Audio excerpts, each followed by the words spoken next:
बच्चों, स्वागत है आपका विस्फोट लर्निंग एकेडमी के इस नए वीडियो में। तो बच्चों, आज के इस वीडियो में हम आपकी कक्षा 10वीं गणित जो छत्तीसगढ़ बोर्ड पर आधारित है उसके अध्याय 11 प्रश्नावली 5 के 8वें सवाल से इस वीडियो लेक्चर की शुरुआत करेंगे। 7वां सवाल तक इसके पहले वीडियो में हम लोगों ने कंप्लीट कर चुका है। वीडियो एकदम सीक्वेंस से चलेगा, एकदम सहज सरल और आसान भाषा में सारे टॉपिक्स को आपके बताए जाएंगे विद कंसेप्ट। तो आइए बिना देर के वीडियो को शुरू करते हैं। देखिए, 8वां सवाल जो है आपका कहता है कि यदि ABC में ACB 90 अंशों, यानी कहने का मतलब जो C है कैसा है, 90 अंश है। इसी समकोण त्रिभुज को मैंने थोड़ा सा पलट करके बनाया है, जिसका C कहां कर दिया है, ऊपर कर दिया है। जैसे अगर ये आपका रहता, यहां पे आपका ये C है और ये A है और ये क्या है, B होता। तो इसको मैंने अगर ऐसे पलटता तो C आपका ऊपर चला जाता, B यूं का यूं रह जाता और A कहां आ जाता, नीचे आ जाता। तो इसी त्रिभुज को मैंने इस क्रम में बनाया है। अब देखिए, इस त्रिभुज में एक तो त्रिभुज आपका ये बड़ा, तो बड़ा वाला त्रिभुज आपका है ACB है, और दूसरा एक ये वाला त्रिभुज है, एक ये वाला त्रिभुज है। यानी ये वाला त्रिभुज को मैंने यहां बनाया है, इस वाले त्रिभुज को मैंने यहां बनाया है। अब हमने क्या किया, ये जो आपका इस क्रम में त्रिभुज रखा था, इस त्रिभुज को और इस त्रिभुज को मैंने इसी पैटर्न में रखा है जैसा कि बड़े वाले त्रिभुज को बनाया। कैसे, देखिए यहां पे जो D था, D ऐसे रखा हुआ था, इसको मैंने ऐसे पलट दिया। तो ऐसे से ऐसे पलटा तो A आपका यही रह गया, D आपका ऐसे था नीचे, मान लेते हैं अंगूठा के पास क्या था, D था। इसको ऐसे पलटा तो ऊपर में क्या आ गया आपका D, और A आपका यहां था तो यही रह गया A, और D ऊपर चला गया और C कहां आ गया, नीचे आ गया। C ऐसे इस उंगली के पास था, तो जब ऐसे पलटा गया तो C, ये वाली उंगली कहां आ गई, नीचे आ गई। ठीक उसी प्रकार से ये आपका इस क्रम में रखा हुआ था, इस क्रम में मैंने इसको ऐसे पलट दिया तो D आपका ऊपर चला गया और C आपका यहां आ गया, B यथावत वहीं से पलट गया, तो B आपका वहीं रह गया। तो ये मैंने कहानी इसकी बताई। अब देखिए, हमारे पास त्रिभुज ये दिया हुआ है कि ABC त्रिभुज है, जिसमें AC क्या है, 90 डिग्री का है और CD AD पर लंब है। CD जो है AB पर क्या है, लंब है। AB पर क्या है, लंब है। CD जो है AB पर लंब है। अब हम त्रिभुज लेंगे, त्रिभुज ABC यानी इस बड़े वाले त्रिभुज, और त्रिभुज ACD इस वाले त्रिभुज, यानी इसी त्रिभुज को हमने ऐसे बनाया है। तो इस वाले त्रिभुज को और बड़े वाले त्रिभुज को, इसको हमें सर्वांगसम सिद्ध करना है। तो देखिए, जो कोण इस वाले A का मान है, जो कोण इस छोटे वाले त्रिभुज में A है, वही कोण इस बड़े वाले त्रिभुज में भी A है। इसलिए यहां से हम लिखेंगे कोण A बराबर कोण A, जो कि क्या है, उभयनिष्ठ कोण है, उभयनिष्ठ कोण। अब अगले क्रम में देखते हैं कि यहां पे देखिए कितने डिग्री का कोण बन रहा है, 90 डिग्री का। क्योंकि लंब डाला गया है तो कोण ADC बराबर कितना है, 90 डिग्री है, और इसमें कोण ACB कितना है, 90 डिग्री है। तो कोण ACB बराबर कितना है, 90 डिग्री, यानी ये दोनों बराबर है। और किसी भी त्रिभुज में हम जानते हैं कि यदि दो कोण बराबर होते हैं, दो कोण अगर इसमें और इसमें आपस में बराबर हैं, तो ये दोनों त्रिभुज आपस में क्या होंगे, समरूप होंगे। तो यहां से हम कह सकते हैं अतः त्रिभुज ABC समरूप होगा त्रिभुज ACD से। ये क्या होगा, आपस में क्या होंगे, ये दोनों त्रिभुज समरूप होंगे। देखिए, ये त्रिभुज और ये त्रिभुज अगर आपस में समरूप है, ये त्रिभुज और ये बड़ा वाला त्रिभुज अगर आपस में समरूप है, तो इनकी संगत भुजाएं भी आपस में क्या होंगी, बराबर होंगी। संगत भुजाएं जैसे AC का अनुपात, संगत भुजाएं आपस में क्या होंगी, समानुपाती होंगी।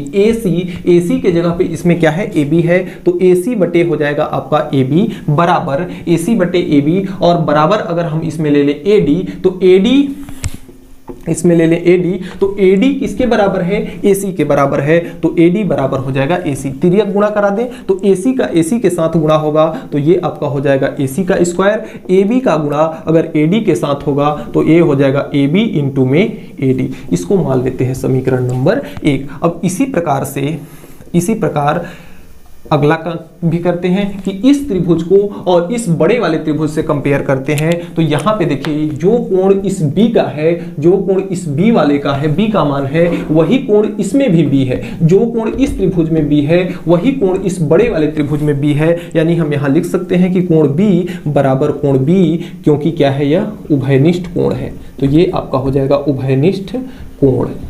ठीक है। अब देखिए अगला अगर देखते हैं, यहाँ पे अगर देखा जाए तो ये कितने डिग्री का कोण बन रहा है, 90 डिग्री का कोण बन रहा है, और इसमें भी यहाँ कितना डिग्री का कोण बन रहा है, 90 डिग्री का कोण। यानी इस त्रिभुज का कोण BDC 90 डिग्री है और इस त्रिभुज का कोण ACB 90 डिग्री है। तो यहाँ से हम लिखते हैं कोण BDC बराबर है कोण ACB के। तो कोण ACB के, और यह किसके बराबर है, 90 के बराबर है। तो इसमें भी देखिए दो कोण आपस में बराबर हैं, इस त्रिभुज में और इस त्रिभुज में दो कोण आपस में बराबर हैं। अतः यह भी हो जाएगा कि यहाँ हम लिख लेंगे थोड़ा सा कौन कौन त्रिभुज दिए हैं, बड़ा वाला त्रिभुज ABC व कौन सा त्रिभुज दिए हैं, CDBC, त्रिभुज CDBC इससे लिया गया है। तो यहां से देखिए ये दोनों त्रिभुज क्या होंगे, आपस में समरूप होंगे। त्रिभुज आपका ABC समरूप है त्रिभुज CDB या BCD के। अब देखिए यहां से अगर ये दोनों त्रिभुज समरूप हैं, ये त्रिभुज और ये त्रिभुज अगर समरूप हैं, तो इनकी संगत भुजाओं का अनुपात भी क्या होना चाहिए, बराबर होना चाहिए। तो इसको मैं मिटाता हूं। अब देखिए यहां से ये त्रिभुज यानी बड़ा वाला त्रिभुज और ये त्रिभुज यानी ये वाला त्रिभुज समरूप है, तो इनकी संगत भुजाएं भी आपस में क्या होंगी, बराबर होंगी। अब यहां से अगर लिया जाए CB, तो ये आपका हो जाएगा BC बटे में AB। BC की संगत भुजा कौन है, AB है, तो बटे में कितना हो जाएगा आपका, AB हो जाएगा बराबर, ये बराबर किसके होगा, अगर इसमें से हम क्या ले लें, इसमें जैसे BC है, इस त्रिभुज को ले लें अगर BD, तो ये आपका हो जाएगा BD बराबर, ये हो जाएगा BC का स्क्वायर। सॉरी, ये BD इसकी संगत भुजा कौन है, BC है। अब इसका तिर्यक गुणा किया जाएगा तो ये आपका हो जाएगा BC का स्क्वायर बराबर AB का गुणा BD के साथ होगा, तो ये आपका होगा AB और इंटू में EB इंटू में B इंटू D। इसको मान लेते हैं समीकरण नंबर 2।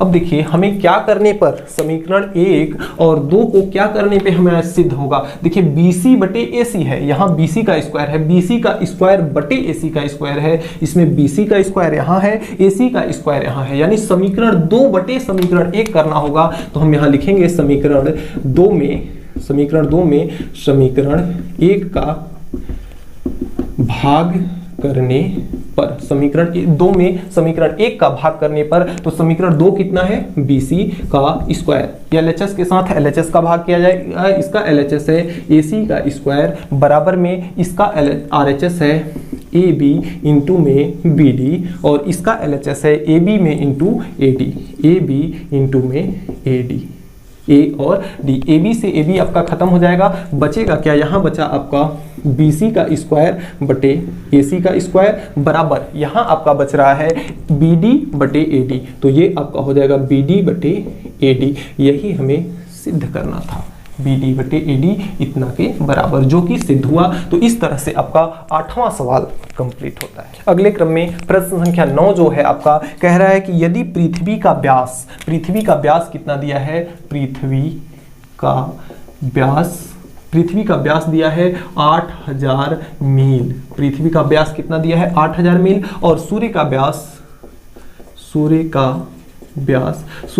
दिया है आपका 64,000 मील, ठीक है। और सूर्य से पृथ्वी की दूरी,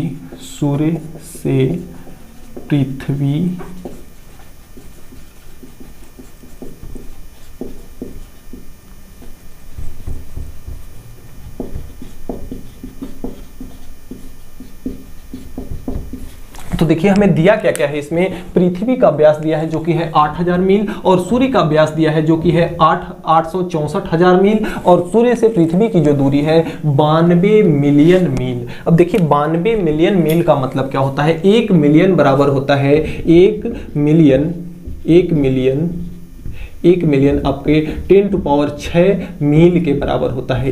इतने मील 1 मिलियन 10⁶ के बराबर होता है। 1 मिलियन किसके बराबर होता है, 10⁶ के मिलियन के बराबर होता है, यानी मिलियन के जगह पे हम कितना रख सकते हैं, 10⁶। तो ये आपका हो जाएगा 52 इंटू मिलियन के जगह पे हम कितना रख सकते हैं, 10⁶, तो ये हो जाएगा 10⁶ और इंटू में ये हो जाएगा साथ में इसके मील, साथ में क्या हो जाएगा, मील। अब देखिए इसमें एक पैमाना दिया है, क्या दिया है? पैमाना, जिसके हिसाब से कह रहा है कि यदि कागज पर पृथ्वी को 1 इंच के वृत्त से दर्शाएं, कागज पर पृथ्वी को कितने से दर्शाएं? 1 इंच के वृत्त से दर्शाएं, तो सूर्य का व्यास और पृथ्वी का सूर्य का व्यास और पृथ्वी से सूर्य की दूरी कागज पर कितनी होगी? देखिए सूर्य का जो पृथ्वी का व्यास है जो एक्चुअल में है वह 8000 मील है। पृथ्वी का व्यास जो एक्चुअल में है क्या है? 8000 मील। लेकिन जब इसको कागज पर बनाएंगे तो यह कितने के बराबर है? 1 सेंटीमीटर के बराबर है, सॉरी 1 इंच के बराबर है, सेंटीमीटर नहीं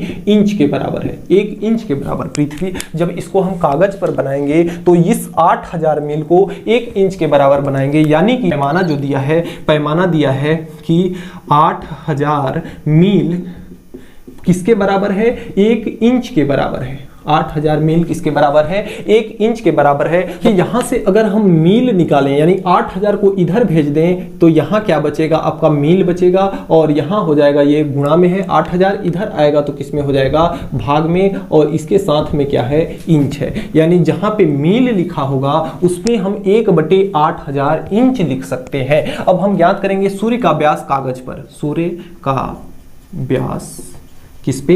कागज पर। तो देखिए एक्चुअली में जो सूर्य का व्यास है वह कितना है?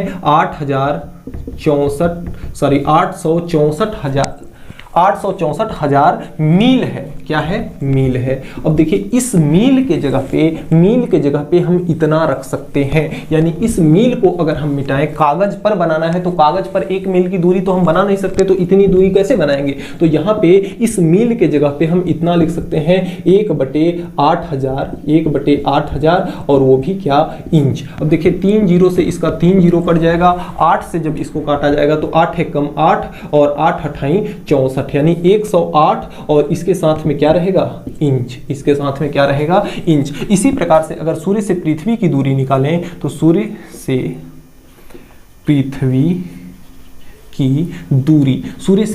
की दूरी वो भी किस पर? कागज पर। तो कागज पर सूर्य से पृथ्वी की दूरी क्या हो जाएगी? ऐसे तो एक्चुअल में जो है आपका कितना है? 92 इंटू 10⁶ और मील। अब देखिए मील के जगह पे हम क्या लिख सकते हैं? मील किसके बराबर है? इतने के बराबर है। तो इस मील को हटा करके हम कितना लिख देंगे? 1/8000 और इंटू में, और साथ में क्या रहेगा? इसके इंच। साथ में कितना रहेगा? इंच। अब देखिए इसके पास 6 जीरो है, इसके पास 3 जीरो है, तो इसके पास 3 जीरो से इसका 3 जीरो क्या हो जाएगा? कैंसिल हो जाएगा। 8 से इसको अगर काटा जाएगा तो आपका कितना हो जाएगा? ये है आपका 8 एकम 8 और यहाँ 2 बचा, 1 12 हो गया, 8 एकम फिर से 8 हो जाएगा, फिर यहाँ कितना बचा? 12 में से 8 निकलेगा, 4 बचेगा, 1 जीरो था, 8 पंचे 40, और इसके साथ में 1 जीरो काम में लिया है, 2 जीरो और है, यानी या तो इसको ऐसे हम समझ सकते हैं, पहले अगर कंफ्यूजन आपको होगा इसको लिख सकते हैं 92 और के आगे 3 जीरो, यहाँ 3 बचा है, तो बटे में क्या हो जाएगा? 8, और इसको जब 8 से काटा जाएगा तो 8 एकम 8 और 12 बचा, तो 8 एकम 8 4 बचा और जीरो हो गया, तो 8 पंचे 40 और 2 जीरो इसके साथ है, तो 2 जीरो, और यह भी क्या हो जाएगा? किसमें? इंच में। तो इस प्रकार से आपका 9वां सवाल कंप्लीट होता है। देखिए अगले क्रम में प्रश्न संख्या 10 जो है आपका वह है कि यदि 2 सम खटभुज यानी जिसकी 6 भुजाएं हों तो खटभुज आपका किस प्रकार से बनेगा? कुछ इस प्रकार से बनेगा, और वह भी सम खटभुज है। दोनों क्या है? सम खटभुज है। तो खटभुज आपका इस प्रकार से आकृति बनेगी, ज्यादा तो भुजाएं नहीं हो गई, 1 2 3 4 5 6 7 8, ज्यादा हो ही गया हमारा। जिसकी 6 भुजाएं होती हैं वह क्या कहलाता है? समखटभुज। तो 2 भुजाएं ये हो गई और 2 भुजा इसकी ये वाली हो गई, 2 भुजा इसकी ये हो गई, तो 1 2 3 4 5 6 भुजा ये हो गई। एक और खटभुज है जिसकी भुजा कुछ इस प्रकार से है, थोड़ा सा छोटा बड़ा हो सकता है, इसको मैनेज कर लीजिएगा आप लोग, और ये आपका इस प्रकार से हो जाएगा। ये 2 खटभुज दिए हुए हैं और जिनका अनुपात, जिनका परिमापों का अनुपात, परिमाप जन ये, तो देखिए खटभुज की जो एक क्वालिटी होती है, खटभुज का जो गुण होता है, उसकी समस्त भुजाएं बराबर होती हैं। यदि ये ए है तो ये भी ए होगा, ए होगा, ए होगा, ये भी ए होगा और ये भी ए होगा, सारी भुजाएं इक्वल होती हैं। ये अगर बी है तो ये भी बी, ये भी बी, ये भी बी, ये भी बी और ये भी बी, सारी भुजाएं क्या होती हैं? बराबर होती हैं। अब यहां आते हैं हम प्रश्नानुसार। प्रश्न क्या कह रहा है कि जो खटभुज है उसके परिमापों का अनुपात, परिमाप यानी होता है भुजा का योग, तो इसमें देखिए 1a, 2a, 3a, 4a, 5a, 6a, तो इसमें भुजा का योग कितना है, परिमापों का अनुपात, अनुपात का मतलब बटा इसका अनुपात और इसका अनुपात, ये मान लेते हैं पहला है, ये मान लेते हैं दूसरा है। तो पहले खटभुज का परिमाप बटे दूसरे खटभुज का परिमाप, दूसरे षटभुज का परिमाप, परिमापों का अनुपात यानी पहले का अनुपात बटे दूसरे का अनुपात कितना दिया है, 5:4 है, 5:4 है। तो इसके भुजाओं का अनुपात ज्ञात करना है। तो पहले खटभुज का परिमाप कितना हो जाएगा, a plus A plus A plus A plus A, कितनी बार, 6 बार। और इसी प्रकार से दूसरे खटभुज का परिमाप यानी b कितने बार हो जाएगा, 6 बार। तो b plus b plus b plus b plus b बराबर दिया है 5/4। अब देखिए a 6 बार है तो ये आपका हो जाएगा 6a, b 6 बार है तो ये हो जाएगा 6b बराबर 5/4। 6 से 6 कट गया, a बटे b बराबर कितना हो जाएगा, 5/4। a और b क्या है, a है खटभुज, पहले खटभुज की भुजा, b है आपके दूसरे खटभुज की भुजा, यानी भुजाओं का अनुपात भी कितना होगा, 5:4 का ही अनुपात होगा, 5:4 का ही होगा। इस तरह से आपका 10वां सवाल कंप्लीट होता है। तो डियर स्टूडेंट्स, इस प्रश्नावली के सारे सवाल आपके फिनिश हो गए और हमें उम्मीद है कि आज हमने जो भी पढ़ा आपको अच्छे से समझ में आया होगा। फिर भी किसी भी प्रकार का कहीं कोई डाउट है तो आप नीचे कमेंट बॉक्स में कमेंट करके हमें जरूर बताएंगे, आपकी प्रॉब्लम को सॉल्व किया जाएगा। और चैनल को आपने अभी तक सब्सक्राइब नहीं किया है, मेरा पढ़ाया हुआ अगर आपको समझ में आता है तो चैनल को सब्सक्राइब करके बेल आइकन को प्रेस जरूर कर लें ताकि मेरी अगली आने वाली वीडियो की नोटिफिकेशन सबसे पहले आप तक पहुंच सके। तो मिलते हैं नेक्स्ट वीडियो में नेक्स्ट टॉपिक के साथ नेक्स्ट डे, तब तक के लिए गुड बाय।